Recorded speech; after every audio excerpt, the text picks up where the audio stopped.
ஒரு தெலுங்கரான சேகர் பாபு, தெலுங்கு சேகர் பாபு. ஏன் இவ்வளவு சொல்றேன்னா, தெலுங்கருங்கிற அந்த இனவெறி தான் தமிழ் மேல ஏற விட மாட்டேங்குது. தெலுங்கருங்கிற இனவெறி மறுக்க முடியுமா சேகர் பாபு அவரால?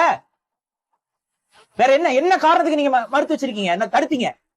நீங்க தெலுங்கர்கள்னால தானே, நீங்க தெலுங்கை வீட்டுல பேசக்கூடிய நபர்களால தானே, நீங்க தெலுங்கு சமூகத்தில் பிறந்தவர்களால தானே, உங்களுடைய சாதிய சமூகம் தெலுங்கர்களால தானே, நீங்கள் ஒரு பச்சை தெலுங்கர்களால தானே இந்த வேலை. தெலுங்கர் தான் நீங்க, மறுக்க முடியாது உங்களால. 100 முறை சொல்லுங்க சேகர் பாபு ஒரு தெலுங்கர். தெலுங்கு மொழி இங்க இல்ல. இதே தெலுங்குல குடமுழுக்குன்னு சொல்லி ஏதாவது கோர்ட் கொடுத்துருந்துச்சுன்னா ஆளா அதை பண்ணிருப்பாப்ல சேகர் பாபு. ஆனா தமிழ் எப்படி? தமிழ் அத்வான மொழி, அரவம் அத்வானம், திருமண நாயக்க வாரிசு. அந்த வெறுப்பு தான், அந்த வெறிதான். நீதிமன்றம் கொடுத்திருக்குங்க. நீதிமன்றம் அவமதிப்பு வழக்கு போட்டாலும் போட்டோம்.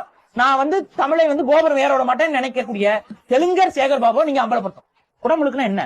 சான்ஸ்கிரிட்ல சும்மா இது வாசல்ல இருந்து கத்திட்டு போறது குடமுழுக்கா? அது எவ்வளவு பெரிய அவமானம் தமிழுக்கு. சான்ஸ்கிரிட் கோபுரம் ஏறுதுங்க, சமஸ்கிருதம் கோபுரம் ஏறுதுங்க, தமிழ் வாசல்ல இருந்து பாடணுமா? எவ்வளவு பெரிய ஒரு தீண்டாமை செயல் இது.